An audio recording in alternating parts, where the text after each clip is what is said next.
महाकालेश्वर भगवान की जय, ओंकारेश्वर भगवान की जय, कुबेरेश्वर महादेव की जय। हर हर महादेव, हर हर महादेव, हर हर महादेव। हर काशी विश्वनाथ ओगड़दानी त्रिकालदर्शी कैलाशी अविनाशी भगवान शिव, जिनकी पुनीत पावन पवित्र सभी श्रोता भाई बहन जो बाबा कुबेरेश्वर की पवित्र पावन भूमि पर 5 दिवसीय शिव महापुराण की कथा। और मेरी जीजियों, शरीर में रोग आ गया तो कृष्ण पक्ष की भी अष्टमी पड़ेगी। बोलो पड़ेगी कि नहीं पड़ेगी? दोनों पक्ष में अष्टमी पड़ती है। सावन के महीने की जो अष्टमी होती है, शिव महापुराण की कथा में और देवी भागवत में वर्णन मिलता है। देवी भागवत में और शिव पुराण में वर्णन मिलता है, अष्ट सिद्धि नवनिधि 64 योगिनी सारी विद्या नव देवी सब सावन के महीने की अष्टमी तिथि के दिन महादेव से मिलन करने आती हैं। भगवान देवादिदेव महादेव 11 रुद्र के रूप में, 12 ज्योतिर्लिंग के रूप में, सहस्त्र नामावली के रूप में शिव उनसे मिलते हैं, उनसे मिलते हैं। वो समय होता है प्रदोष का समय, शाम का समय, जब सावन के महीने की अष्टमी तिथि पड़े, चाहे वो उजाले की पड़े चाहे अंधेरे की पड़े, अष्टमी तिथि पड़े, शाम के समय 2 दीपक, एक लंबी बत्ती का एक गोल बत्ती का, शिव के मंदिर में अपनी कामना कर कर, जो बच्चों को अच्छी नौकरी चाहिए या कोई बीमारी का हल चाहिए या धन की कमी है या कोई समस्या है, एक लंबी बत्ती किसके लिए है? जम के बोलो, देवी के लिए। गोल बत्ती किसके लिए? देव के।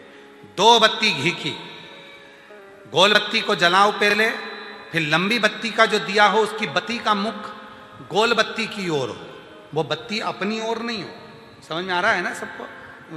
जो बत्ती होती है, शंभू दिया लाओ जरा, ए पंडितों दिया लाओ, ब्राह्मणों दिया ला के लाओ, दीपक लाओ, बत्ती भी लगा के लाओ, खाली दिया का ला रहे हो। लाओ।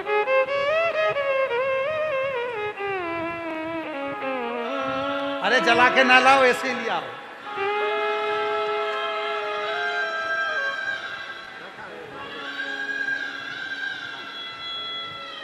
बताओ, दीपक की कथा है और इतना बड़ा दीपक यहीं रखा है।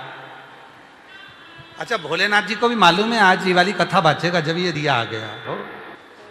ये जो बत्ती का मुख है, देखो ये दिया, ये लंबी बत्ती, ये गोल बत्ती, तो ये जो गोल बत्ती है आपने यहां जलाई और ये लंबी बत्ती जो है ना, इसका मुख गोल बत्ती की ओर।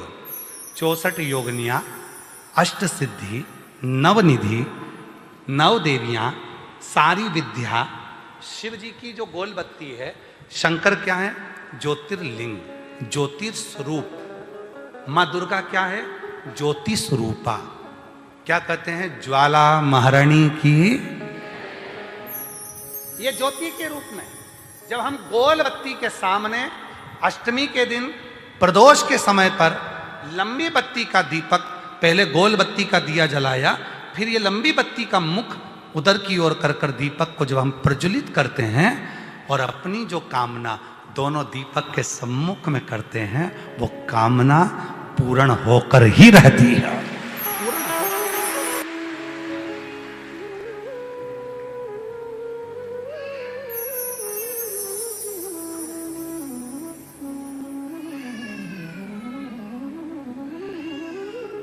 दीपक। उजाले पक्ष की भी अष्टमी लीजिए और अंधेरे पक्ष की भी अष्टमी लीजिए। कुछ नहीं करना, केवल प्रदोष काल में पहुंच जाओ मावा देव अधिदेव महादेव के मंदिर में। एक दीपक, दोनों दीपक साथ में रखो। एक दीपक गोल बत्ती का पहले जलाओ, लंबी बत्ती का दीपक का मुख गोल बत्ती की ओर करो, प्रज्वलित करो और बाबा को अपने मन का भाव कहो। बाबा को अपने मन का। एक देवाधिदेव महादेव, एक मां जगत जननी अम्बा, एक भगवान श्री नारायण, एक श्री गणेश जी महाराज, एक मेरे सूर्य नारायण भगवान।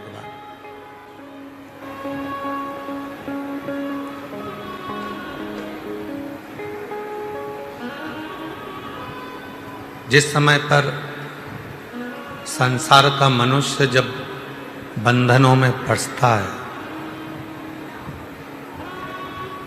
कष्ट उसकी जिंदगी में जब आता है, तो शिव जी की शिव पंचायत बैठती है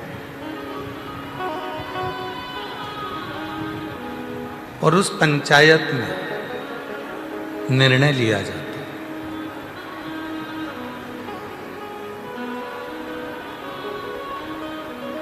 क्या निर्णय लिया जाता है कि इसने अपनी जिंदगी में शिव की साधना कितनी की।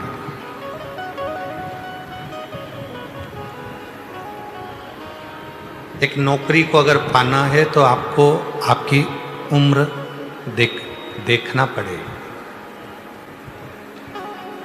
पुलिस की नौकरी में जाना है तो भी उम्र देखना पड़ेगा, मिलिट्री की नौकरी में जाना है तो भी उम्र देखना पड़ेगा, गवर्नमेंट नौकरी में जाना है तो उसकी एक उम्र देखना पड़ेगा।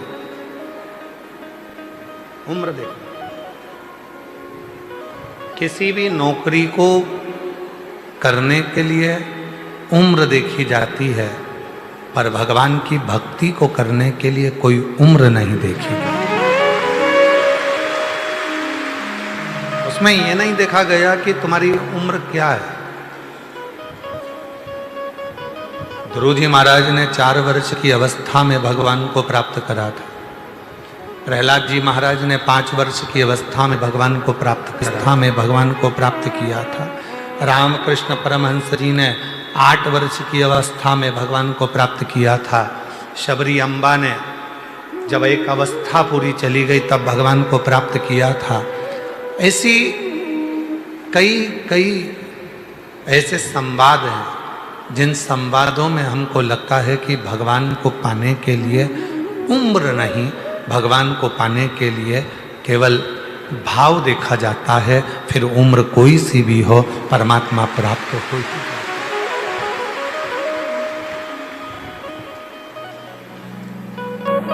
शिव पंचायत में, शिव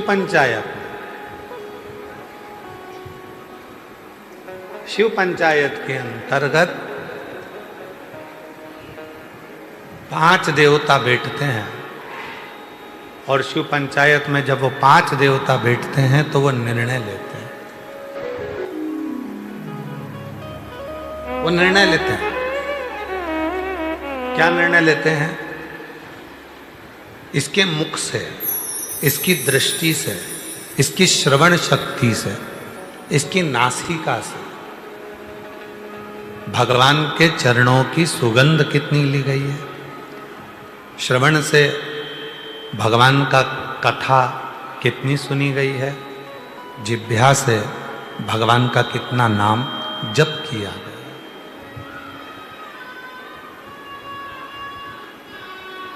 कितना जप, कितना सुंदर कहा है शिव पुराण के अंदर।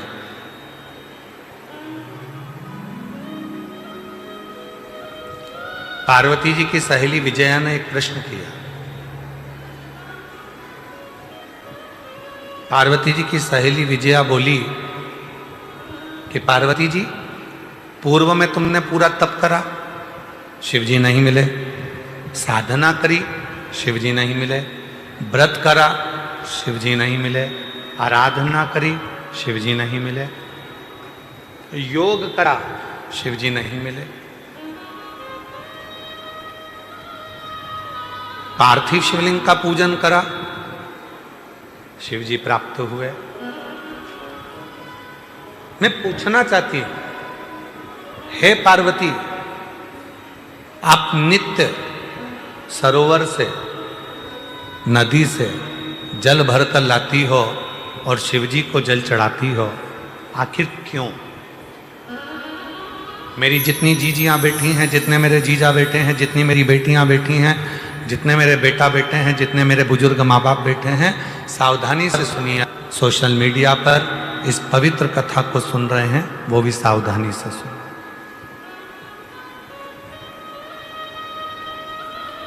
दो समय का किया गया भजन हमें नरक में नहीं पड़ने देता। एक,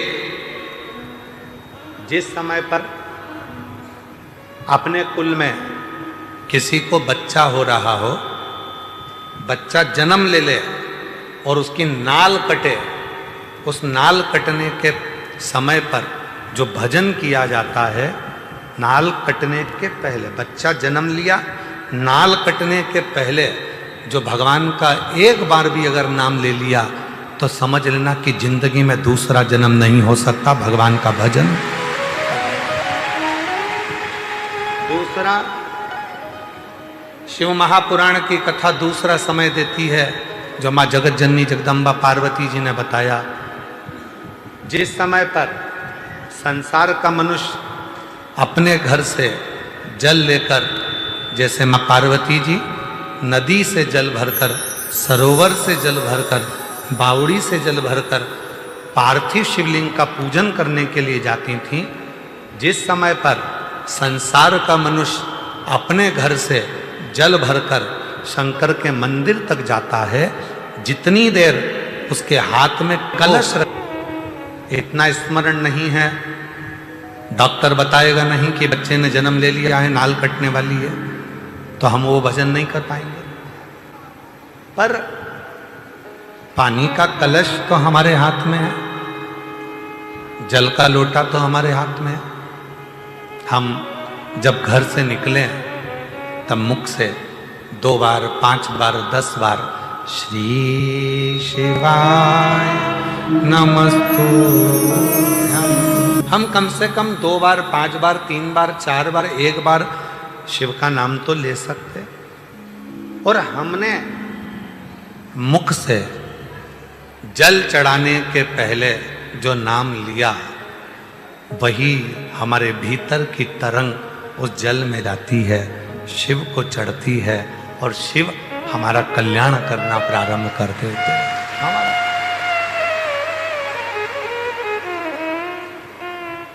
कितना सुंदर कहा है।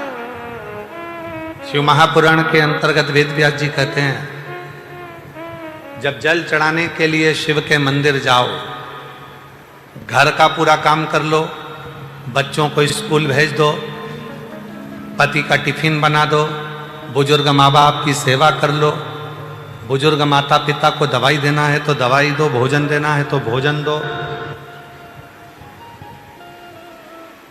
पूरा घर का काम निपटा लो, झाड़ू पोछा भी लगा लो, बर्तन भी मांज लो, और जिस समय 24 घंटे में से भी अगर 1 मिनट तुम्हें दिखे कि ये मेरा 1-1.5 मिनट खाली है, उस समय पर 1 लोटा जल भरो और शंकर के पास पहुंच।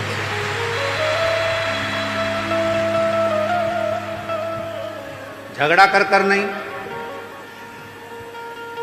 बच्चे रो रहे हैं और तुम शिव जी के मंदिर में बैठे हो, शिव स्वीकार नहीं करे। पति आवाज लगा रहा है कोई काम के लिए और तुम शंकर के मंदिर में बैठे हो, स्वीकार नहीं। घर के बुजुर्ग माँ बाप दवाई के लिए घर पर बैठे हैं और तुम शिव के मंदिर में बैठे हो, स्वीकार नहीं हो। ये स्वीकार। बर्तन मांज लिए, भोजन बना लिया, सब्जी रोटी बना ली, सारा घर का काम कर लिया। अब कई लोग कहते हैं गुरुजी हम तो अशुद्ध हो जाएंगे, हम तो अशुद्ध हो जाएंगे। ए मेरी जीजियों, भगवान शंकर ने जब माता पार्वती जी के साथ में 7 फेरे लिए, 7 फेरे, और फेरे होने के बाद जब माता पार्वती जी के मांग में जब सिंदूर भरा गया, वो सिंदूर जब मांग में भरा जा रहा था, वो सिंदूर नासिका पे आकर गिर रहा था। किसी किसी के यहां आज भी सिंदूर नाक से भरा जाता है तो मांग के मध्य तक भरा जाता है, आज भी। शिवजी ने जब मांग में सिंदूर दिया, वो सिंदूर नासिका पे आकर गिरा, नासिका। और जब नासिका पर आकर गिरा, अब देव अधिदेव महादेव ने कह दिया, सुनो पार्वती, आज मैं संसार की प्रत्येक नारी को एक वर देता हूं कि नारी चाहे छोटे से बच्चे के कपड़े धो ले, नारी चाहे अपने घर के बुजुर्ग के कपड़े धो ले, वो अशुद्ध नहीं है, उसमें शुद्धता का भाव नहीं। आज के जमाने में बहुत बड़ा बड़ा आडंबर हो गया, शिव जी को हाथ मत लगाना, इस मंदिर में प्रवेश मत करो, इस मंदिर के अंदर कोई जा नहीं सकता, शंकर जी को कोई हाथ नहीं लगा सकता, भगवान को कोई छू नहीं सकता। ए भाई, शिव पुराणों को अगर अच्छे से अध्ययन करो तो स्वयं देव अधिदेव महादेव कहते हैं, जब मेरे पास में मेरे भक्त आते हैं, उनको देखकर जो मेरे चेहरे पर प्रसन्नता आती है, वो मुझे फूल चढ़ाने से भी नहीं आ सकती, वो मुझे फूल चढ़ाने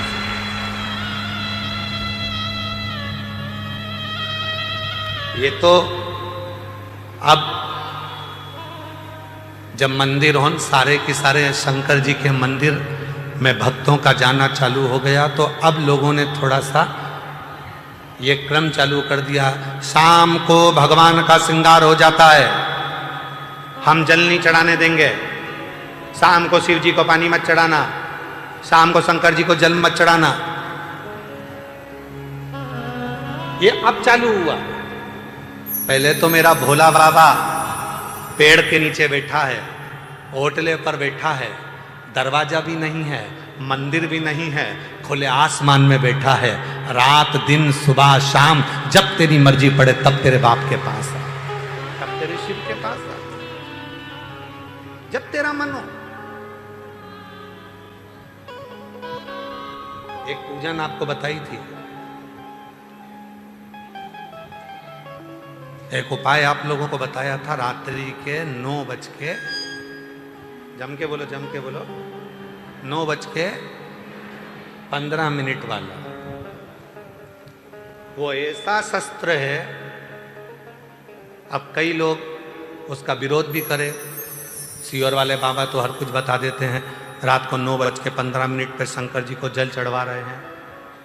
ए भाई, पेट दुखेगा ना तो बच्चा अपने पापा और मम्मी से ही कहेगा, बच्चे को दर्द होगा तो वो अपने माँ बाप से कहेगा, दरवाजा बजाएगा, पापा मम्मा आई, दरवाजा बजा। ये संसार का मनुष्य का बाप देव अधिदेव महादेव है, जब इसको दुख आएगा तो कहां जाएगा, किससे कहे, किसको बोलेगा।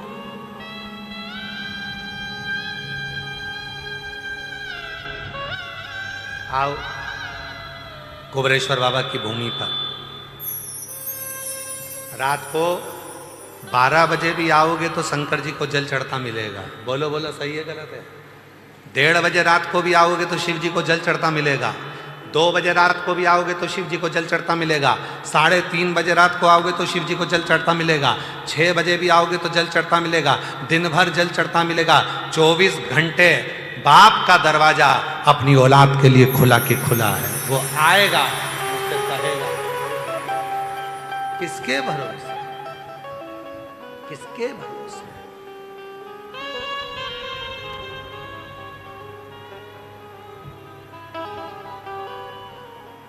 हम उसके आश्रित हों, हम उसकी शरणागति में। ये अब हो गया, रात को जल मत चढ़ाओ, दिन में जल मत चढ़ाओ। दो देवता हैं जिनकी रात्रि है, बाकी के किसी देवता की रात्रि बता दो गिनकर। केवल दो देवता हैं जिनकी रात्रि है, एक मेरे देव अधिदेव महादेव जिनकी शिवरात्रि, और दूसरी मां जगत जननी जगदम्बा जिनकी नवरात्रि।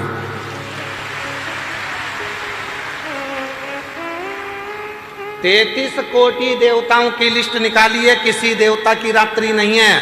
रात्रि है तो मेरे देव अधिदेव महादेव की शिवरात्रि। शिवरात्रि का मतलब क्या होता है? कोई भक्त है, भाव से जिस दिन उसको पुकारेगा, चाहे रात हो चाहे दिन हो, कभी भी पुकारे शंकर, उसके लिए अपना कैलाश और काशी छोड़कर आ जाते हैं। वो शिवरात्रि कहलाती है।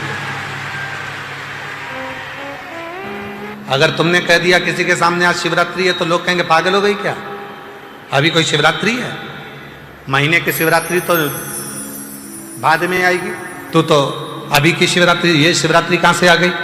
कई लोग कहते सीहोर वाले बाबा ने शिवरात्रि बनाना चालू कर दिया, हर कथा में शिवरात्रि मनाते हैं। क्यों ना मनाए, क्यों ना मनाए? हमारा वो आकाश और आशीष, इनकी औलाद है।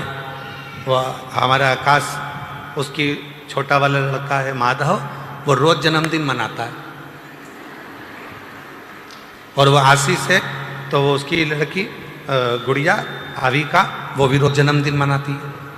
उसकी मम्मी रोज इतना बड़ा आटे की लोई बना के थाप के दे देती है, वो चक्कू से केक काटती है, हैप्पी बर्थडे टू उसका जन्म, रोज का जन्मदिन।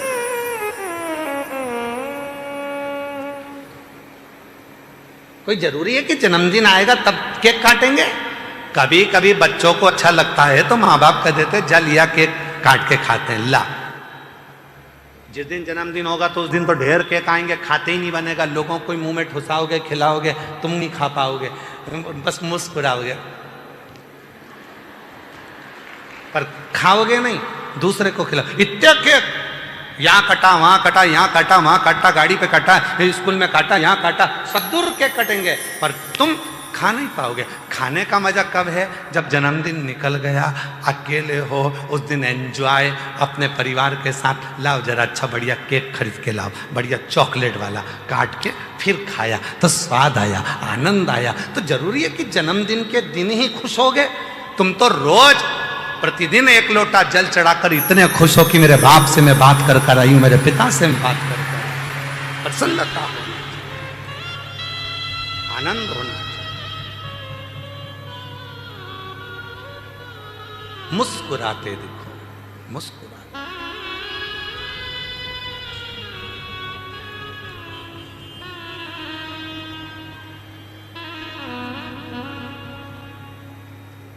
दो देवता हैं जिनकी रात्रि है, एक मेरी माँ आद्य शक्ति माँ दुर्गा जगत जननी जगदम्बा अम्बा, मेरी माँ अम्बे महारानी जिनकी नवरात्रि है। नवरात्रि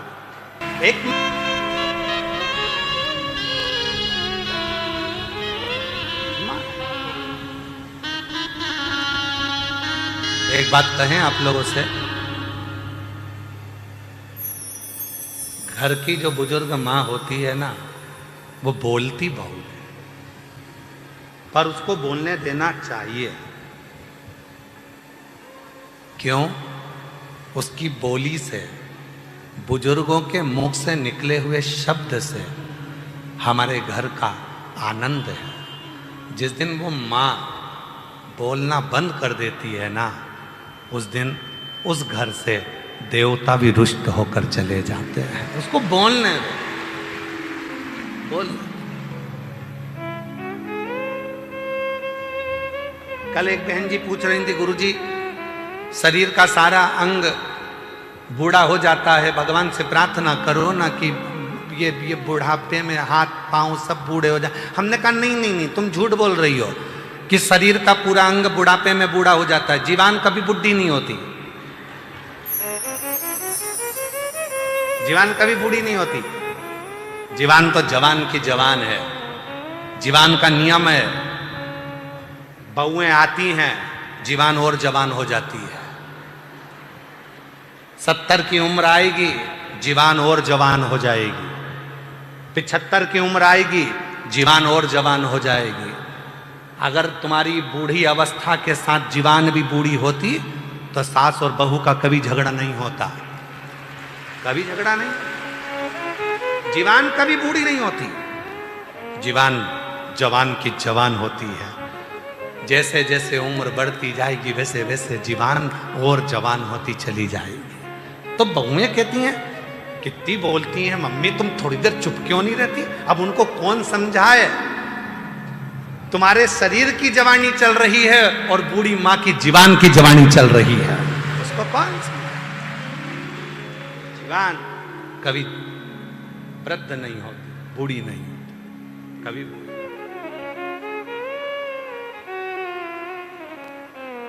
ये बूढ़ी नहीं है। आप भले सोचो कि बुढ़ापा आ गया, ये हो गया, वो हो गया, पर जीवान कहाँ बूढ़ी होगी? जिभ्या कहाँ? जीवान बूढ़ी नहीं, जीवान में बुढ़ापा नहीं। और आपसे निवेदन है, जब जीवान बूढ़ी नहीं होती है, जब जीवान बूढ़ी ही नहीं होती है, अमित एक कुर्सी दे दो माँ को, दे दो। जीवान जब बूढ़ी ही नहीं होती है तो फिर हम भजन को बूढ़ा क्यों करें? भजन भी जवान होना चाहिए, भजन की भी जवानी होना चाहिए। जीवान कभी बूढ़ी नहीं होती, भजन करो। शिव पंचायत में बैठकर 5 देवता ये निर्णय लेते हैं कि तुमने शिव का स्मरण कितना किया, शंकर का भजन कितना किया, शिव भक्ति कितनी।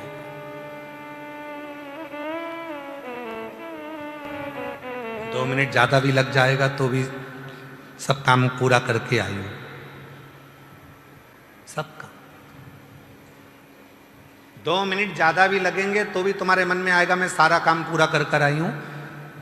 2 मिनट ज्यादा लग जाएंगे, झाड़ू पोछा लगा लूंगी, सेवा कर लूंगी, भगवान से लाग जाना कोई। पर घर में बुजुर्ग माँ बाप पड़े हुए हैं, पति चिल्ला रहा है, बच्चे स्कूल जाने के लिए तैयार हो रहे हैं, और उस बीच में तुम तैयार होकर जल लेकर शिव के मंदिर चले जाओ, शिव स्वीकार नहीं करेंगे। एकदम फ्री, एकदम फ्री। फिर किसी ने कहा गुरुजी दोपहर में जाएंगे तो शंकर जी का मंदिर ही बंद हो जाएगा, फिर जल कैसे चढ़ाएं?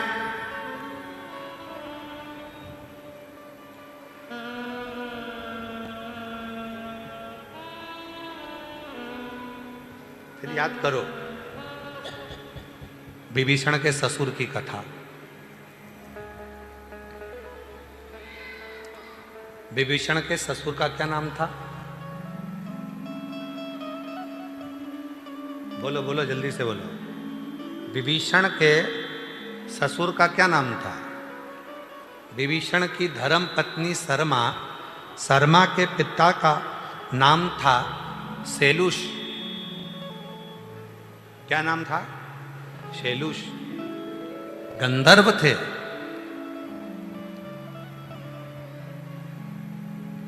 और शैलुष गंधर्व लोक में निवास करते थे, और गंधर्व लोक में निवास करने के बाद में वो सारा गंधर्व निवास करते थे और पूरा काम पूरा करते, और पूरा कर कर जब वो कैलाश पर भगवान शंकर की आराधना करने के लिए जाते तो शिवजी तो वहां से ओझल हो जाते, देखते ही नहीं। अब तुम अपने ऊपर लेके चलना इस कथा को। हम अगर दोपहर में जाएंगे तो मंदिर बंद हो जाएगा। बेचने वाला है, उसका नाम हमारे स्मरण में नहीं आ रहा है, कचौड़ी बेचता है, और वो कचौड़ी बेचने वाला, पुराने समय की बात है, हाथ से कचौड़ी बनाकर सबको खिलाता था। सवेरे सवेरे मंदिर जाता था। एक दिन शिवजी के मंदिर में गया तो विश्वनाथ जी का मंदिर उस दिन खुला नहीं था और उस दिन ग्राहकी ज्यादा थी, तो मंदिर के दरवाजे पर जल चढ़ाकर आया और दरवाजे पर ही चौखट पर गणेश जी बने थे। किसी किसी मंदिर में आपने देखा होगा दरवाजे पर गणेश जी बने होते हैं पत्थर के। तो नीचे जल चढ़ाया और जल चढ़ाकर गणेश जी से कहकर आ गया, पिताजी को बोल देना था मैं आया था, पिताजी को कह देना मैं आया था, जल चढ़ाकर गया हूं, बता देना अपने पिताजी को। अब तो वो चले गया। गणेश जी महाराज मुस्कुराकर अपने पिताजी के पास गए और भोलेनाथ जी से कहा, वो कचौड़ी वाला आया था, कह रहा था कि मैं आया था, बोल देना पिताजी को। शिव जी ने कहा गणेश जी से, गणेश, संपूर्ण काशी में, संपूर्ण अवंतिकापुरी में, संपूर्ण सौराष्ट्र में, संपूर्ण संसार में जो मंदिर का क्षेत्रफल होता है, जिस मंदिर के क्षेत्रफल में शिव विराजमान होते हैं, उस मंदिर के क्षेत्रफल का जितना जितना बाउंड्री होता है, उस बाउंड्री के अंदर अगर कोई मंदिर के अंदर कोई बेलपत्री का वृक्ष तो होगा, मंदिर के अंदर कोई पीपल का वृक्ष तो होगा, मंदिर के अंदर कोई बड़ का वृक्ष तो होगा, मंदिर के अंदर कोई तुलसी का पौधा तो होगा। मंदिर बंद है और तुम जल चढ़ाने गए, चढ़ाने नहीं दिया, मंदिर बंद हो गया, उस पौधे में तुम देव अधिदेव महादेव के भाव से जल देना प्रारंभ करो, शिव उस जल को खुद आकर स्वीकार करना प्रारंभ कर दे। शिव की जैसी भक्ति, शिव की जैसी सरलता, शिव के जैसी निर्मलता कहीं नहीं मिलेगी। इतना सरल, इतना सरल, इतना सरल कि उसकी सरलता का क्या गुणगान करें, इतना सरल। एक गुरुजी ने एक भैंस चराने वाले को गुरु मंत्र दे दिया और भैंस चराने वाले को गुरु मंत्र दिया और गुरु मंत्र देकर कहा कि इस मंत्र को याद कर लेना, 1 महीने बाद आकर पूछूंगा, अगर मंत्र नहीं बताया तो काट के फेंक दूंगा तेरे को, सोच लेना। चेले ने कहा, जी गुरुजी मैं मंत्र याद कर लूंगा, और उसको मंत्र दे दिया, ओम नमः शिवाय। क्या मंत्र दिया? ओम नमः शिवाय मंत्र। अब ओम नमः शिवाय भैंस चराने जाए, ओम नमः शिवाय, ओम नमः शिवाय, गाय भैंस चराए और ओम नमः शिवाय बोलता जाए, बोलता जाए। एक दिन पानी पीने के चक्कर में इसकी भैंस आगे निकल गई। भैंस आगे निकली तो ये दौड़ कर गया और गया तो भैंस दिखी नहीं। इतने में दूसरा व्यक्ति आया और आकर बोला, वो उधर तेरी भैंस जा। वो दौड़ कर गया और दौड़ कर जाकर भैंस को पकड़ा। पकड़ तो लिया, मंत्र भूल गया, मंत्र भूला। वो उसके पास गया जिसने भैंस बताई थी। भैंस वाले के पास जाकर कहा, क्यों भैया तूने मेरी भैंस बताई, एक मंत्र में मुंह से बोल रहा था, तुझे वो मंत्र याद है क्या? हाँ तू कुछ बोल तो रहा था, कुछ अच्छा ही बोल रहा था, तू बोल रहा था ओम। हाँ बिल्कुल ऐसा ही है, बताना पूरा क्या था? ओम ओम ओम भैंस जाए। बिल्कुल सही है, बस यही मंत्र था। अब उसने चिल्लाना चालू करा, ओम भैंस जाए, ओम भैंस जाए, ओम भैंस जाए, ओम भैंस जाए। एक दिन शंकर भगवान ने पार्वती जी से पूछा, पार्वती तूने मेरे कितने नाम सुने हैं? पार्वती जी बोली, प्रभु आपके तो हजारों नाम है, सहस्त्र नाम, आपके तो ढेरों नाम है। पार्वती आज मेरा नया नामकरण संस्कार हुआ है, जा पूछ किया। किससे? वो भैंस चराने वाले से। जा। पार्वती जी एक ब्राह्मण की पत्नी का रूप रख कर गई, उससे जाकर पूछा, भैया तू ये किसका मंत्र बोल रहा है? उसने देखा ये अपनी पहचान वाली नहीं दिख रही है। बात करने में अगर मंत्र भूल गया तो कोई बताने वाला भी नहीं मिलेगा, तो ये तो और तेज चिल्लाने लगा, ओम भैंस जाए, ओम भैंस जाए। पार्वती जी ने सिर पे पल्लू लेकर पूछा, बोल तो सही किसका नाम बोल रहा है? इसने सोचा ये तो मानने को ही तैयार नहीं, इधर मुंह कर लिया और उधर मुंह करके चिल्लाने लगा, ओम भेज जाए। पार्वती जी उधर चली गई, अरे मुंह से बोल तो सही, किसका नाम बोल रहा है? उसने इधर मुंह कर लिया, पार्वती जी नहीं मानी तो उधर चली गई। अब क्या, पार्वती जी को चिढ़ आ गई, चिढ़ के बोली, अरे मुंह से आवाज निकाल कर बोल तो सही, किसका नाम बोल रहा है? इतने में गुस्से में बोल दिया, जा तेरे कसम का बोल रहा हूं।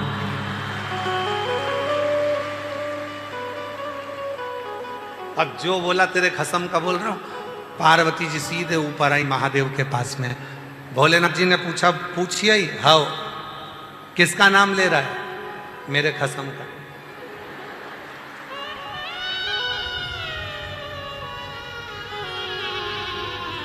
तुम्हारा। शिव जी बड़े खुश हुए, पार्वती को लेकर गए। भगवान शंकर ने कहा, मंत्र जपना बंद कर, ये उल्टा मंत्र है, मेरा मंत्र है ओम नमः शिवाय।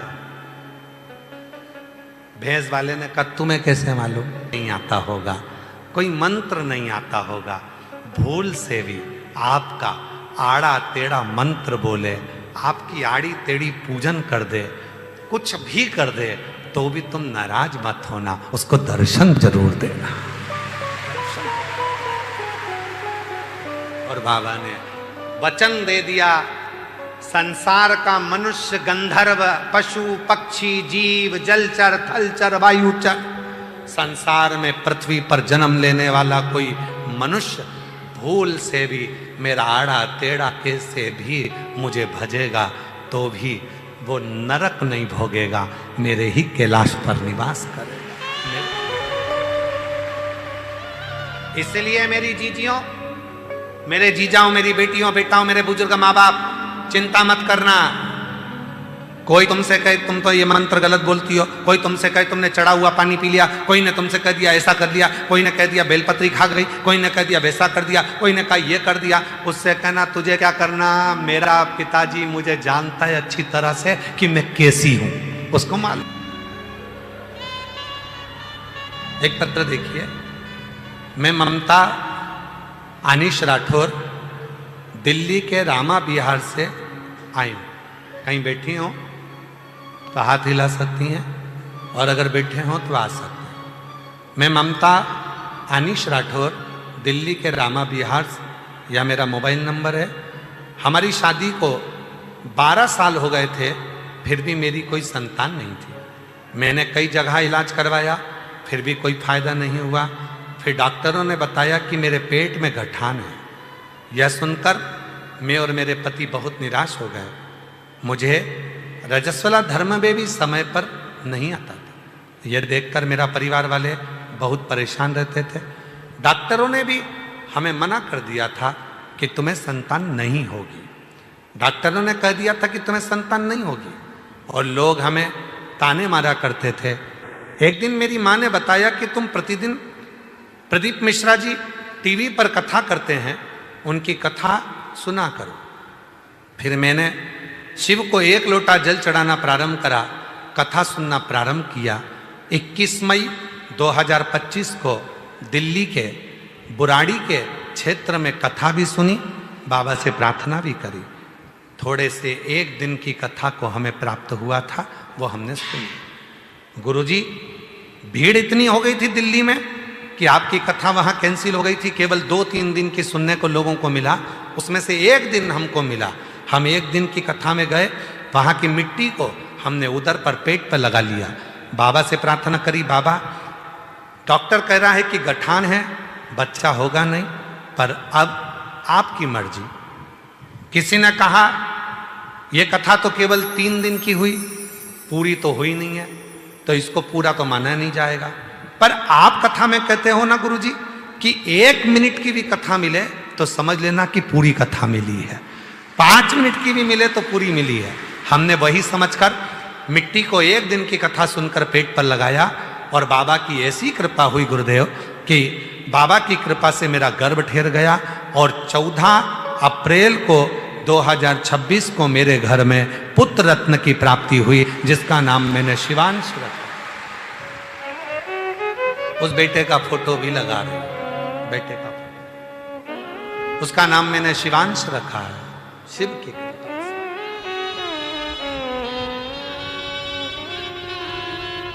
शिव से वर प्राप्त किया। बहुत है।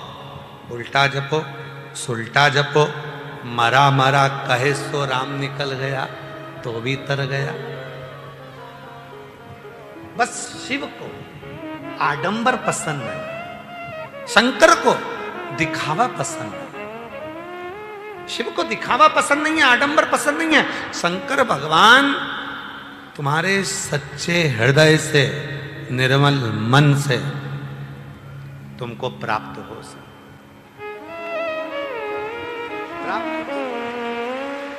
दो रात्रि है, रात में भी देवाधिदेव महादेव और मां जगतजननी दुर्गा भवानी को पुकार सकते हो। एक नवरात्रि, दूसरी शिव।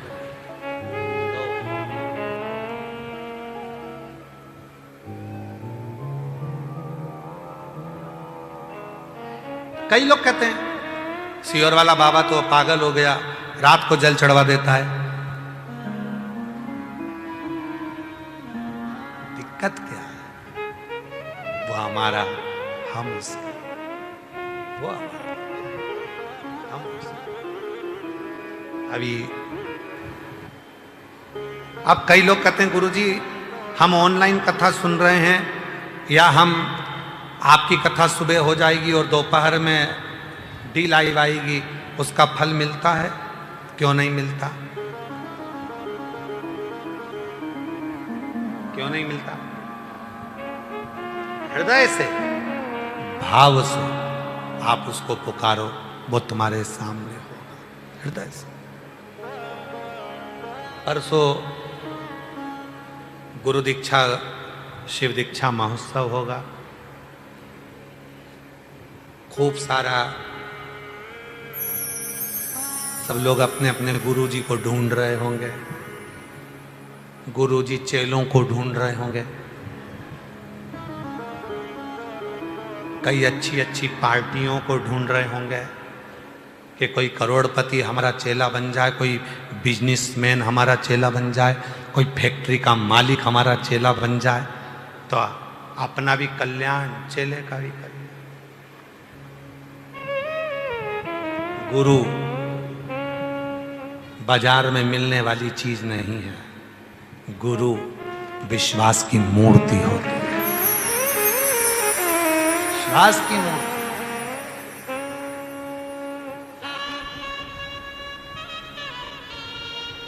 गुरु कभी नहीं कहेगा कि तुम मेरे पास में आओ, गुरु कभी नहीं कहेगा कि तुम मुझे भजो, गुरु कभी नहीं कहेगा कि तुम मेरा स्मरण करो, गुरु कभी नहीं कहेगा कि मेरे पास आकर बैठो। और आज हम कहने में पीछे नहीं हटेंगे। जितने गुरुओं के पास जाओगे भारत की भूमि के, सारे गुरुओं के पास चेलों का रिकॉर्ड रहता है, सारे गुरुओं के पास चेलों का रिकॉर्ड रहता है। मेरे इतने शिष्य, मैंने इतने लोगों को गुरु मंत्र दिया, मेरे महाराष्ट्र में इतने, छत्तीसगढ़ में इतने, राजस्थान में इतने, गुजरात में इतने। प्रत्येक बड़े से बड़े गुरु से लेकर छोटे से छोटे गुरु के पास में सारे चेलों का रिकॉर्ड रहता है, शिष्यों का रिकॉर्ड रहता है। केवल एक सियोर वाला बाबा ऐसा है जिसके पास कोई रिकॉर्ड नहीं रहता।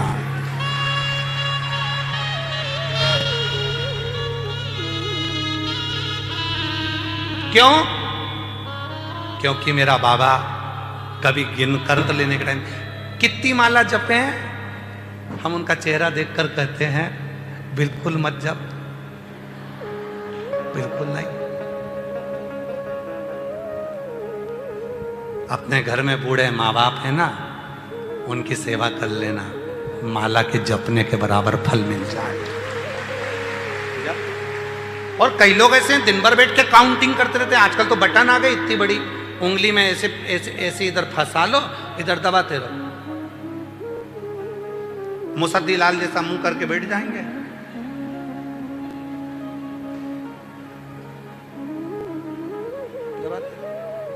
ए भैया, उसने तुझे गिन के दिया था क्या? जम के बोलो। जब प्यार हो जाता है तो गिनकर नहीं दिया जाता है। अगर प्यार है तो गिनकर नहीं देंगे। अगर प्यार हो गया ना, वो कहे मेरा मोबाइल का बैलेंस 50 रुपए का डलवा देना, 50 चुप रहे, मैं डलवा दूंगा। 1 साल का, 1 साल का, 1 साल। भगवान को गिनकर भजन नहीं, वो कहते ना, एक ग्वालन थी, आ जाओ आ जाओ आ जाओ, एक ग्वालन थी, दूध बेचने जाती थी। जिस गांव में दूध बेचने जाती थी उसी गांव के पास में उसका मंगेतर रहता था, जिससे उसकी शादी पक्की हुई थी। अब वो दूध बेचने के लिए जाती थी, आधा किलोमीटर दूर मंगेतर का गांव था।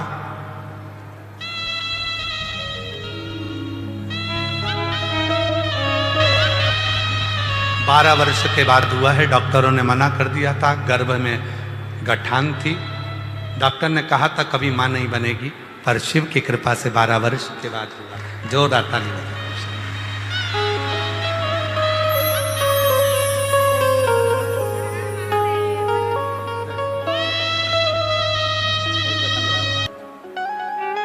एक ग्वालन रहती थी,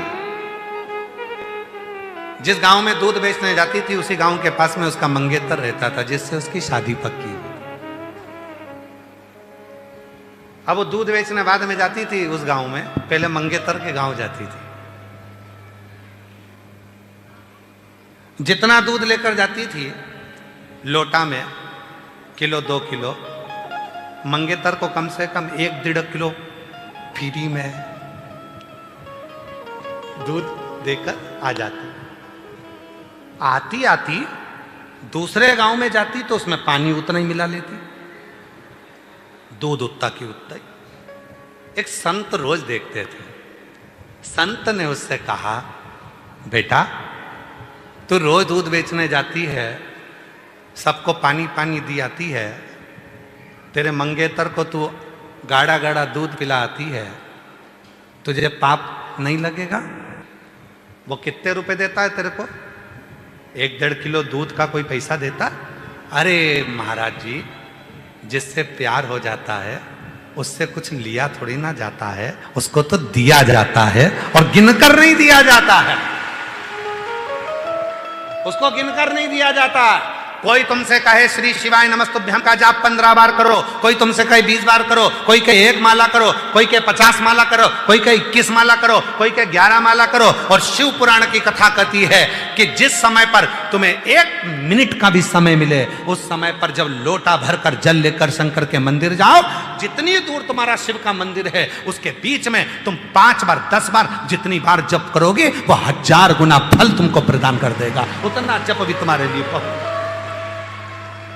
अभी कुछ दिन पहले की बात है, शायद 4-5 दिन हुए होंगे, हमारी धर्मपत्नी हमसे कह रही थी बच्चों की स्कूल की फीस जमा करना है और ऑटो वालों को ऑटो का किराया देना है स्कूल जाने का, पैसे दे दो।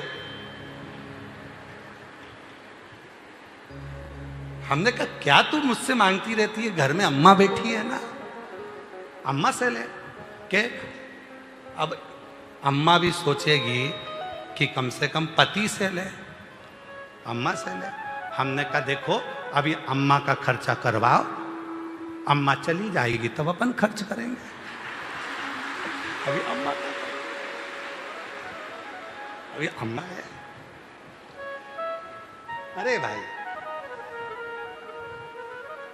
गिनकर मत दो मेरे शंकर भगवान को कभी नहीं। जो लोग कहते हैं हम 108 बेलपत्र चढ़ाएंगे, कोई कहता है हम सावन के महीने में 1.25 लाख बेलपत्र चढ़ाएंगे, कोई कहता है हम 1000 चावल का दाना चढ़ाएंगे, कोई कहता है हम शंकर भगवान को इतना दूध चढ़ाएंगे।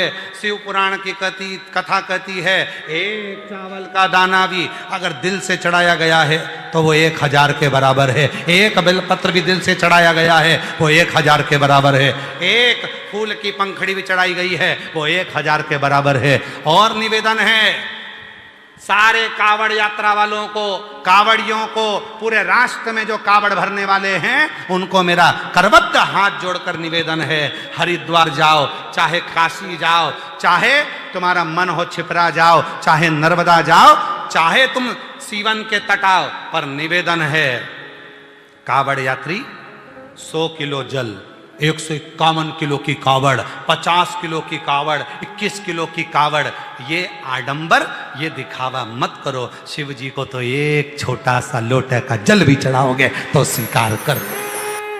मेरे शंकर भगवान को आडंबर कर मत दिखाओ। मैं 101 किलो लेकर चल रहा हूं और 101 किलो कंधे पर लेकर चल रहा है। उधर पत्नी बेचारी की जान सूखे जा रही है, मेरा पति भूखा होगा। माँ बाप की जान सूख रही, मेरा बेटा कैसे चल रहा होगा।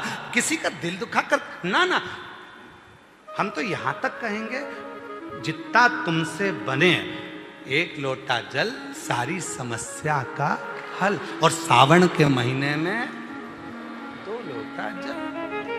हमने कई माताओं को देखा, हमारे वो सीहोर की एक माता जी हैं, हमारे वो सुनील माथुर की उनकी मम्मा, उनकी माता जी 1 महीने कावड़ चढ़ाती है, पूरा 1 महीने। रोज उनके मोहल्ले की कम से कम 20 से 22 माताएं आती हैं, सवेरे 4 बजे इंदौर नाके से निकलती हैं, रोज सीवन माँ का जल शिव जी को पैदल चढ़कर आएंगी, चढ़ाएंगी, फिर गाड़ी में बैठकर ऑटो से घर चले। प्रतिदिन 1 महीने तक की कावड़ चढ़, दिखावा नहीं। 2 छोटे छोटे उन्होंने कलश ले लिए, अपनी 2 रिबिन में बांध लिए और लेकर बोल बम बोल बम बोल बम बोल बम चलता चलता और बाबा को चढ़ा देती। भाव अब इतना लेकर दिखावा नहीं। मेरे शंकर को तुम्हारे दिखावे की बिल्कुल जरूरत नहीं है। और फिर नहीं, गुरु दीक्षा ली, मंत्र लिया, शिव का नाम लिया, और बस जब फुर्सत हो, तुम्हें लगे कि तुम्हारे बाप की तुमको जरूरत है, तब उस समय उस देव अधिदेव महादेव को पुकारना प्रारंभ करना। शिव तुम्हारे पास, शिव तुम्हारे, कोई आडंबर नहीं करना, कोई दिखा। गुरु वो नहीं जो बाजार में मिल जाए, गुरु वो नहीं जो कहीं मार्केट में मिल जाए, पर गुरु वो जरूर है जो खुद से ज्यादा शिव पर भरोसा करना सिखा दे। वो गुरु अपने पर भरोसा नहीं, हम पर नहीं करना भरोसा, गुरु से ज्यादा। क्या कहा जब द्रौपदी का चीर खींच रहा था, द्रौपदी का चीर खींचा जा रहा था, द्रौपदी रोती हुई गुरु द्रोणाचार्य के सामने जाती है और गुरु जी से कहती है, गुरु जी मैंने तुमसे गुरु मंत्र लिया है, कोई साथ नहीं देगा, कम से कम तुम तो साथ दो। गुरु जी हाथ जोड़कर बोले, मैं भी तेरा साथ नहीं दूंगा, मैं भी नहीं दूंगा, पर याद कर मैंने जो तुझे गुरु मंत्र दिया है ना, उस मंत्र को जपना प्रारंभ कर, मैं साथ नहीं दूंगा, मंत्र जप। और द्रौपदी ने जो मंत्र का उच्चारण करना प्रारंभ करा, तो द्रौपदी कहती है, मैं तो रजस्वला हूं, 3 दिन का मेरा रजो धर्म है, इस समय पर तो मैं भगवान को याद नहीं कर सकती, इस समय पे मैं भगवान की पूजन नहीं कर सकती, इस समय में मंदिर नहीं जा सकती, इस समय में भगवान की शरणागति नहीं ग्रहण कर सकती। गुरु द्रोणाचार्य ने कहा, सुन द्रौपदी, भले तू रजो धर्म से है, पर भगवान का नाम लेने में पीछे मत हटना।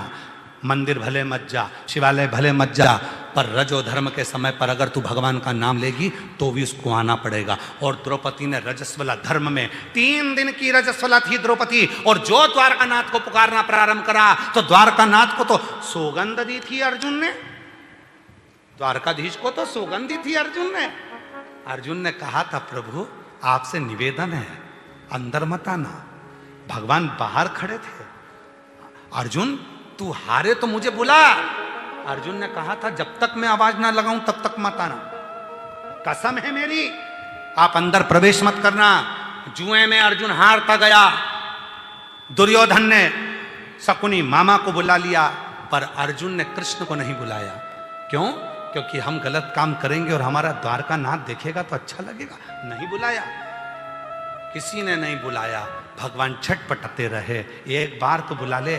जैसे दुर्योधन ने कहा कि मेरी जगह मेरा मामा खेलेगा, ए अर्जुन तेरे मुख से शब्द निकाल दे कि मेरी जगह चौसर मेरा द्वारका नाथ खेलेगा, तब देख जिता कर बताता हूं। एक बार तो कहे अर्जुन। अर्जुन कहते नहीं है, तब द्रौपदी रजो धर्म से थी। द्रौपदी ने गुरु द्रोणाचार्य से कह दिया मेरा रजो धर्म है, मैं क्या भगवान के मंदिर नहीं जा सकती? भगवान गुरु द्रोणाचार्य ने कहा कौन कहता है कि तू मंदिर जा, कौन कहता है कि तू शिवालय जा, तू तो पुकार उस परमात्मा को। और द्रौपदी ने दोनों हाथ ऊपर कर कर जो द्वारका नाथ को पुकारना चालू करा, तो द्वारकाधीश ने ये नहीं देखा कि रजो धर्म से थी, और द्वारकाधीश ने चीर बढ़ाना प्रारंभ कर दिया। जो चीर बढ़ाया तो शासन थक कर नीचे गिर गया, थक कर नीचे गिर गया। वो नहीं देखता। अब कई लोग कह देते, कई लोगों के मन में आता है इस नदी का जल मत चढ़ाओ, अशुद्ध है। अरे मां, जिसको तुम मां कहते हो वो मां कभी अशुद्ध नहीं हो सकती, वो शुद्ध की शुद्ध रहती है, उसकी मातृत्वता शुद्ध रहती है। मां कभी अशुद्ध नहीं हो सकती। बच्चे की चाहे वो लंगोट धोए, बच्चे को चाहे वो भोजन कराए, पति के चाहे कपड़े धोए, बुजुर्ग के चाहे कपड़े धोए, पर मां शुद्ध की शुद्ध होती है, मां में अशुद्धता नहीं होती। जिस पवित्र नदी का जल, चाहे मां सीवन का चढ़ाओ, चाहे मां गंगा का चढ़ाओ, चाहे मां नर्मदा का चढ़ाओ, चाहे मां क्षिप्रा का चढ़ाओ, चाहे मां सरयू का चढ़ाओ, तुम्हारी मर्जी पड़े, चाहे मंदाकिनी, चाहे गोदावरी, जिस पवित्र नदी का जल तुम भगवान शंकर को चढ़ाओ, तुम ये मत सोचना कि ये नदी अपवित्र है या गंदी है। नहीं, जिस समय तुम जल लेकर जाओगे वो जल भी गंगा जल बन जाएगा और पवित्र हो जाएगा, क्योंकि मां पवित्र की पवित्र रहती है, मां में अपवित्रता नहीं रहती।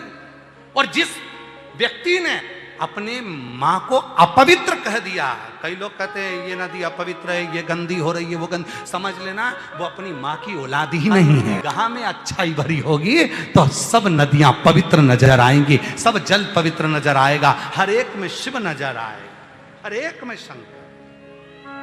आप उसकी पवित्रता को जानिए, शुद्धता को जानिए। आपके अंदर वो शुद्धता का भाव नहीं है, आप अपवित्रता देखोगे।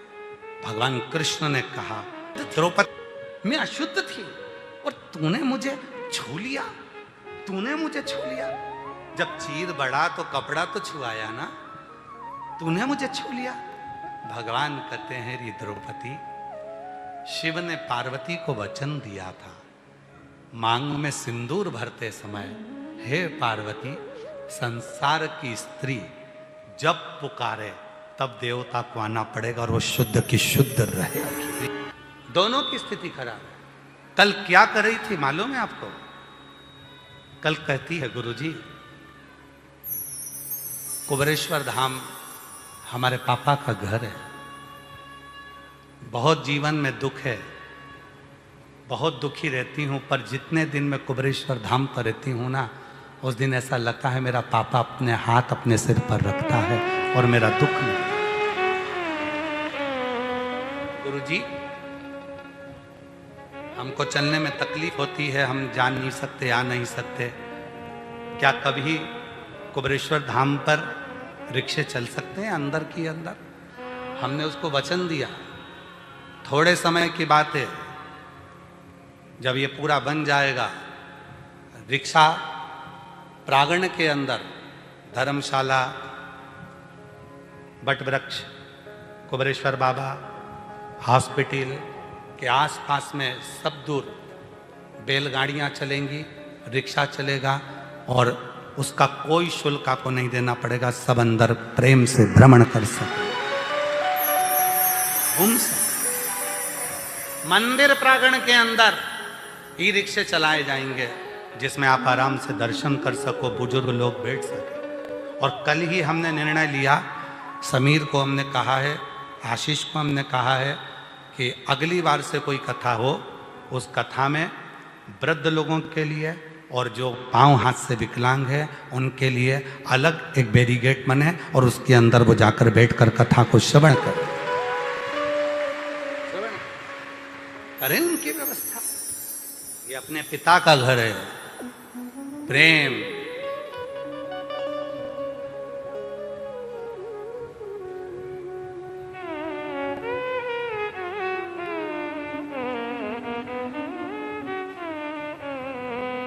परम पूज्य मोरारी बापू जी कहते हैं अपनी वाणी में, सत्य, प्रेम, करुणा, इन तीन को पकड़ लो, इन तीन को पकड़ो। आडंबर में मत जाना, गुरु की शरणागति में जाओ तो ये भाव लेकर जाओ, सबसे पहले मेरे घर की सेवा, मेरे परिवार की सेवा, मेरे माता पिता की सेवा, मेरे बच्चों की सेवा, मेरे पति की सेवा, मेरी अपनी सेवा।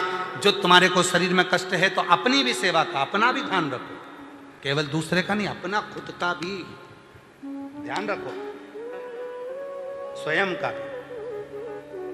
मेरी जीजियां बहुत पेट भर के सबको खाना खिलाती हैं पर खुद भूखी रह जाती हैं। नहीं, सबको खिलाओ, तुम भी अच्छे से खाओ पेट भर कर।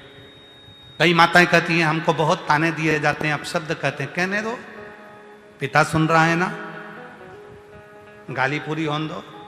शिशुपाल की गालियां पूरी हुई, बकता रहा वो गाली, आखिरी में सुदर्शन चक्र उठाया गया था। जिस दिन तुमको अपशब्द कहने वाला, ताने देने वाला, गाली देने वाला का, उसका भी इंतजार करना। मेरे शंकर भगवान के यहाँ, कुबरेश्वर बाबा के यहाँ देरी हो सकती है, अंधेरी नहीं हो सकती। थोड़ा इंतजार करो, थोड़ा। शिव को गिनकर मत देना। चावल का दाना हो, बेलपत्र हो, जल हो, फूल हो, शिव को नहीं, आपकी मर्जी पड़े उतना दे दो, समर्पित बाबा देवाधिदेव महादेव भगवान शिव, ओगड़दानी, त्रिकालदर्शी, कैलाशी, अविनाशी, भगवान शंकर की पवित्र कथा करे। शिव महापुराण की कथा वर्णन कर रही है, शिव तत्व कह रहा।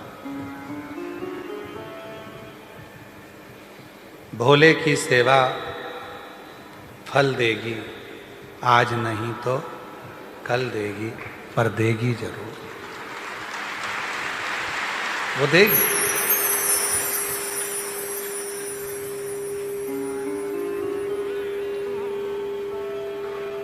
पार्वती मैया भगवान देवाधिदेव महादेव की साधना में, उपासना में जो लगी,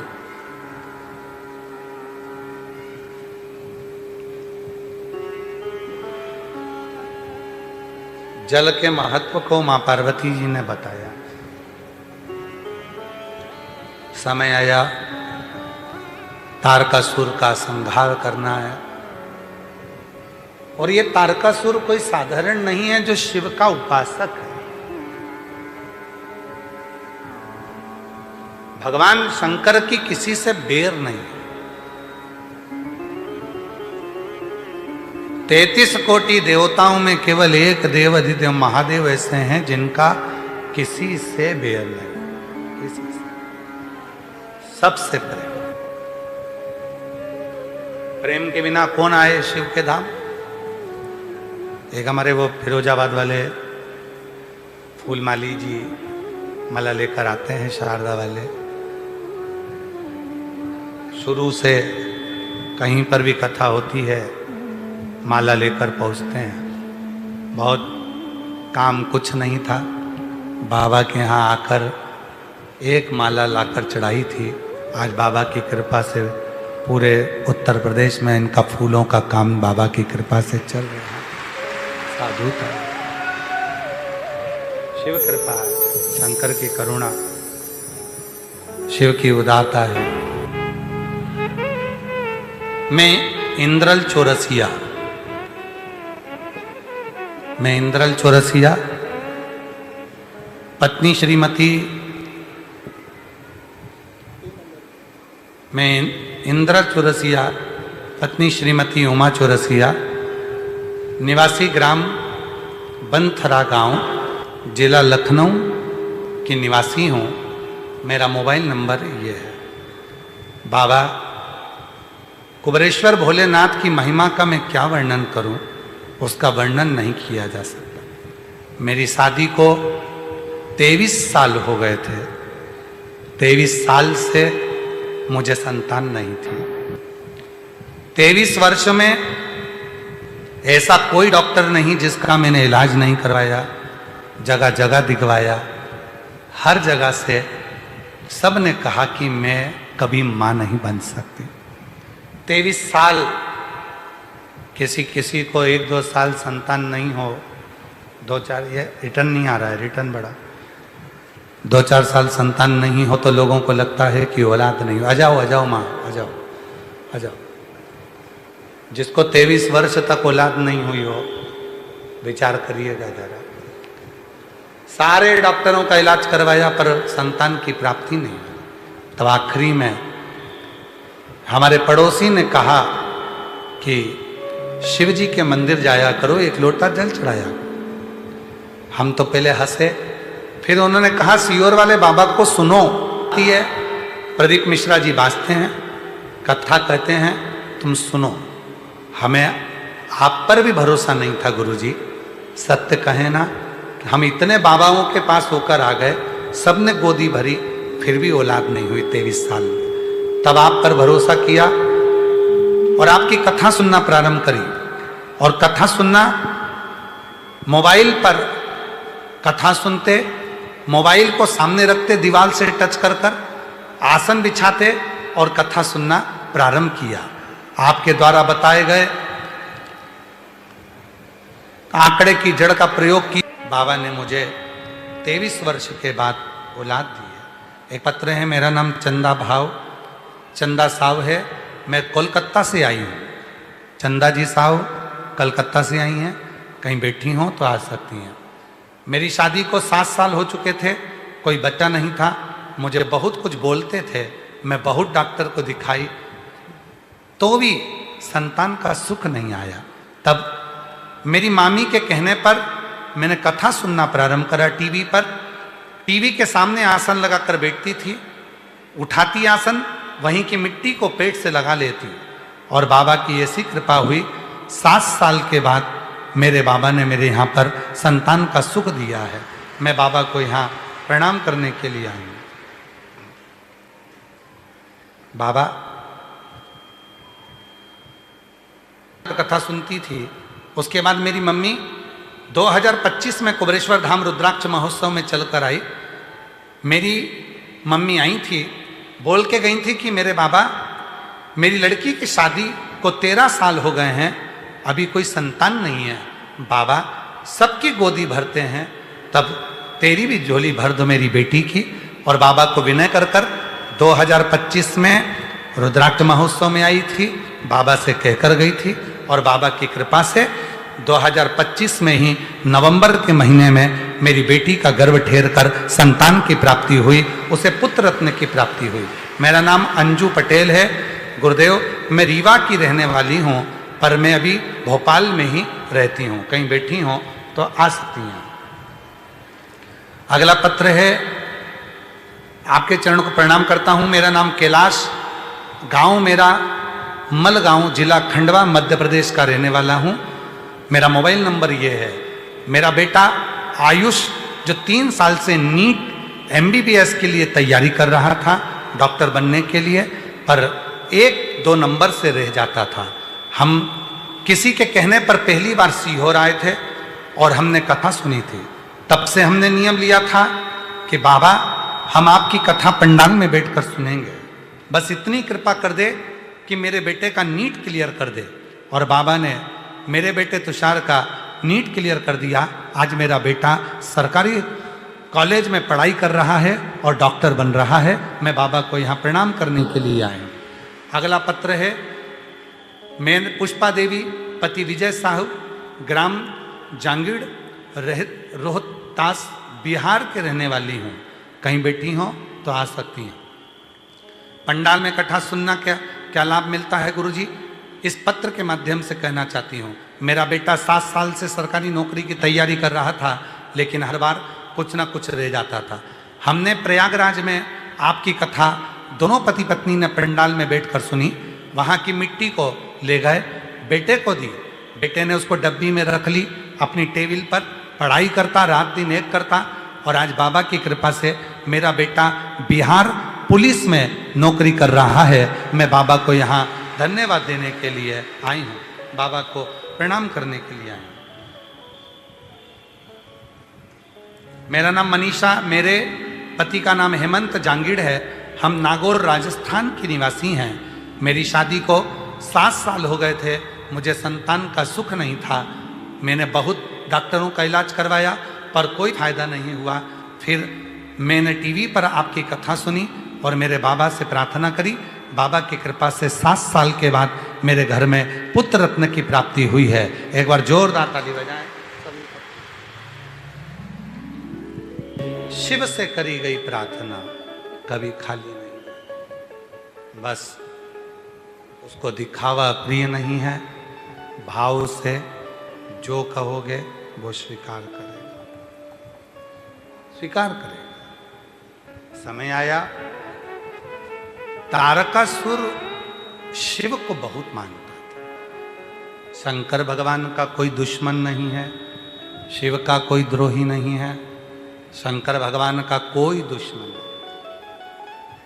जैसे शिव जी का कोई दुश्मन नहीं है, वैसे ही शिव के जो भक्त होते हैं उनका भी कोई दुश्मन नहीं होता, कोई दुश्मन नहीं। हम रोज आरती गाते हैं तो उसमें कर्पूर गौरम करुणावतारम बोलते हैं। गाने में हम रोज प्रतिदिन कर्पूर गौरम गाते हैं, शिव की स्तुति करते हैं और स्वयं भीतर शिव जैसी शीतलता लेकर नहीं आते हैं तो शिव कैसे मिले? कल शाम का समय था, अन्नदान सामग्री सब लोग उठा रहे थे। वहां पर एक भाई खड़ा था, वो कह रहा था गुरुजी धनवान बनने का कोई उपाय बता दो मुझको।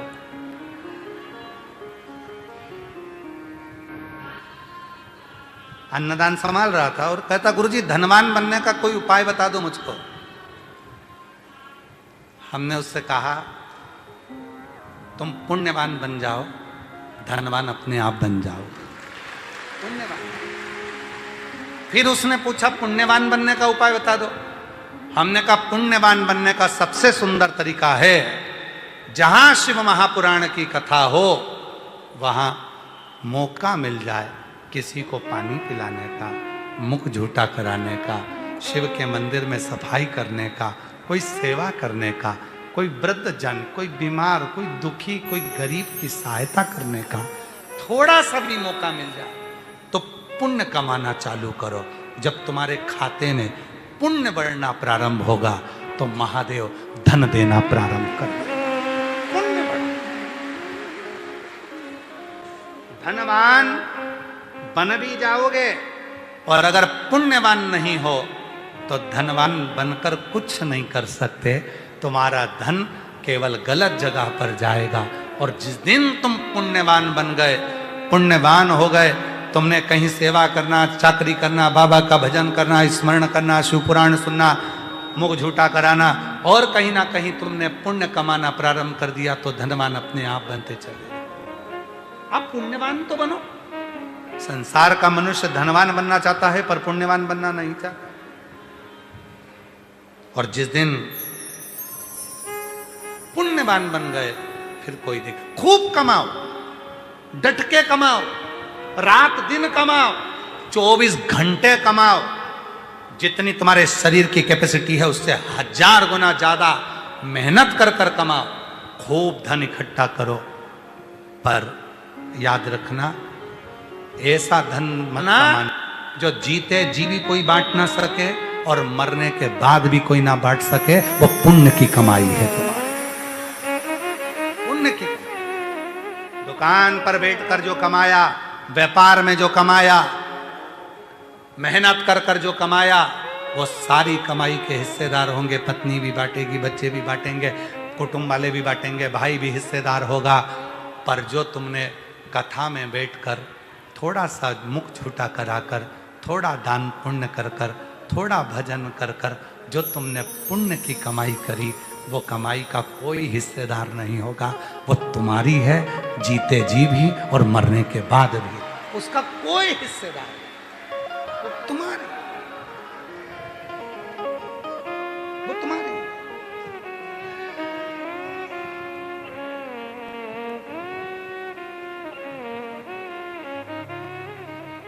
उसका हिस्सेदार कोई नहीं है। अपना किया। ऐसे विभीषण के ससुर शैलुष गंधर्व शिव के मंदिर में जाते थे, भगवान शंकर के कैलाश जाते थे, शिव नहीं मिलते थे तो जल चढ़ाकर आ जाते थे।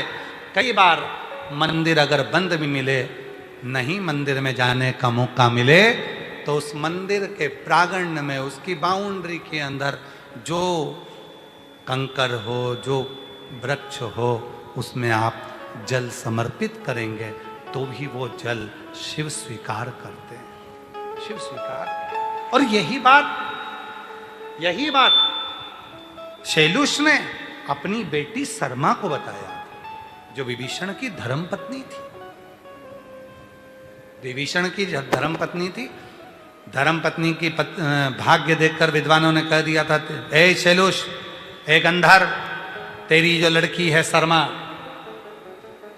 ये दासी बनकर रहेगी। दासी? शैलुष की आंख में जल भर गया। मेरी बेटी शर्मा? विभीषण के ससुर आंख में आंसू भरकर रो रहे हैं। शैलुष आंसू भरकर रो रहे हैं। मेरी लड़की शर्मा दासी बनकर रहेगी। उनको नहीं मालूम था कि कहां शादी होगी। और आखिरी में शैलुष ने अपनी बेटी शर्मा को एक काम करा, जब इसके ललाट में दासी बनना ही लिखा है तो क्यों ना एक काम करूं। जब बर्तन धोना लिखा है, झाड़ू लगाना लिखा है, पोछा लगाना लिखा है, सबके कपड़े धोना लिखा है, पूरे घर की गुलामी लिखी है, तो एक गुलामी और चालू कर दूं, शंकर जी के मंदिर की भी गुलामी चालू कर दूं। घर के कपड़े धोती हूँ, घर में पोछा लगाती हूँ, घर में बर्तन मांजती हूँ, तो शंकर के मंदिर में भी झाड़ू लगा लूं एक बार, शंकर के मंदिर में भी पोछा लगाऊं, शंकर के मंदिर के भी बर्तन मांज दूं। और जैसे ही विभीषण के ससुर शैलुष अपनी लड़की शर्मा को लेकर जाते, शंकर के मंदिर में बुआरी लगवाते, शिव के मंदिर की चौखट की झाड़ू लगवाते, और जब उसके मंदिर की सेवा चालू कर दी, जब तुम उसकी दासी बन गए, तो फिर संसार में किसी की भी दासी नहीं बन सकते, किसी की दासी। जब उसके दासी बन गए,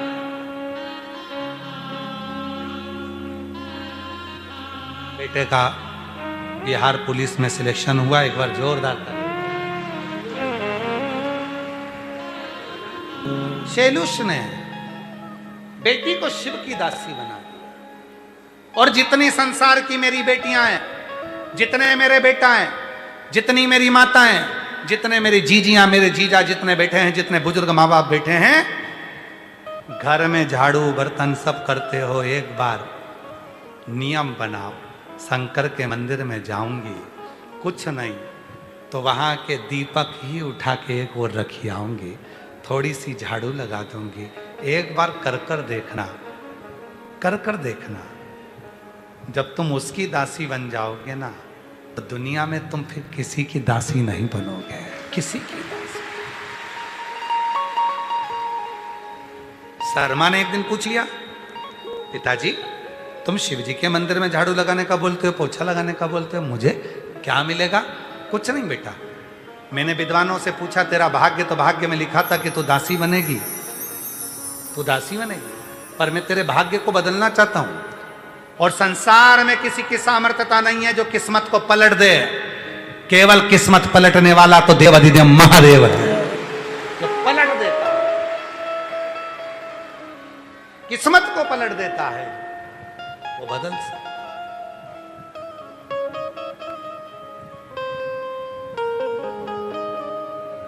शर्मा सेवा करी, विभीषण के साथ शादी हो गई। विभीषण को धुतकारा रावण ने।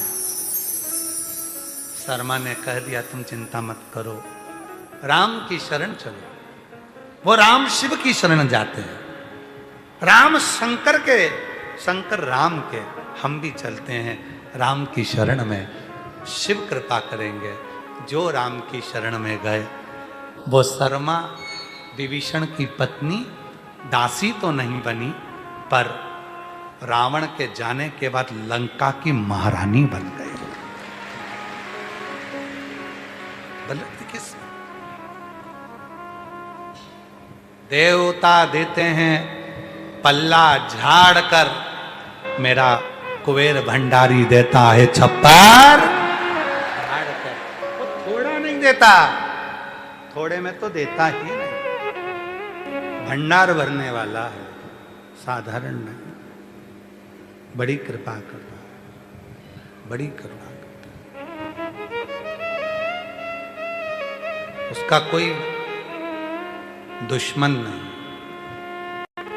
दुश्मन।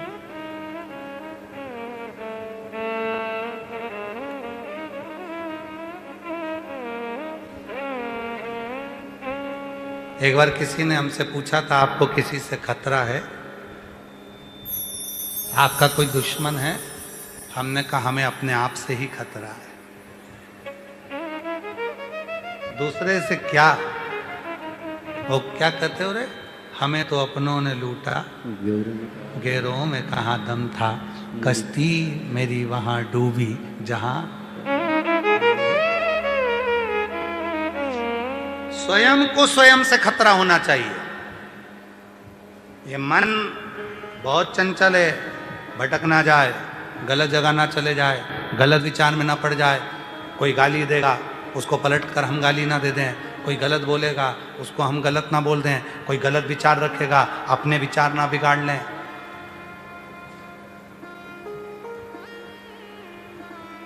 कुत्ता देखा है?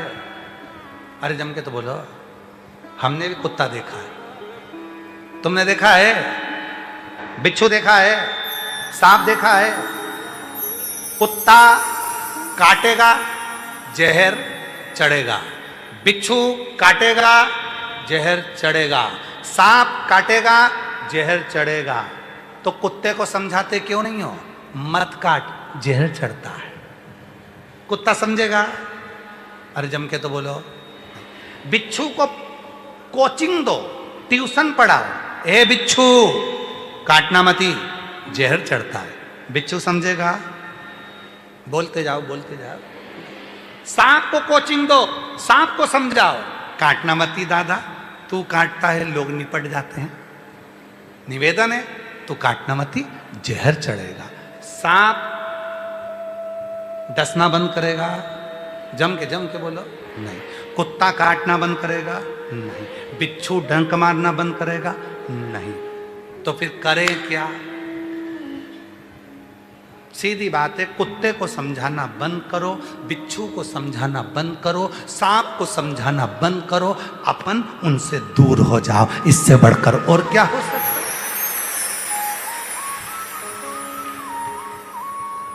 तुम्हें मालूम है कुत्ता काटेगा और जहर चढ़ेगा, बिच्छू काटेगा जहर चढ़ेगा, सांप काटेगा जहर चढ़ेगा, तो क्यों उसके करीब में रहते हो? जो बुरा है उससे दूरी बनाओ, गलत बोलने वाला है उससे दूरी बनाओ, आप दूर हो जाओगे, काटेगा ही नहीं। सृष्टि कुत्ता देखा हमने, तुमने देखा कि नहीं देखा पर पता। बिच्छू देखा हमने, तुमने देखा कि नहीं देखा पता। भगवान नारायण करें तारकासुर बेकार, तारकासुर ने ये कर दिया, ब्रह्मा जी बोले तारकासुर ने ये कर दिया, इंद्र करें तारकासुर ने ये कर दिया। आखिरी में एक दिन भगवान विष्णु ने तुरंत कह दिया लक्ष्मी जी से, हे लक्ष्मी तुम कहती हो तारकासुर ने ऐसा करा, पर तारकासुर जैसा शंकर का भजन करने वाला कोई दूसरा नहीं होगा। जिसने वर मांगा शिव के पुत्र के द्वारा मरूं, और षडानंद कार्तिकेय ने तारकासुर का संहार किया। वो तारकासुर साधारण नहीं है। उसके 3 पुत्र तारकाक्ष, विदुम्माली, कमलाक्षी, जिनके कारण भगवान शंकर का पशुपति नाम पड़ गया।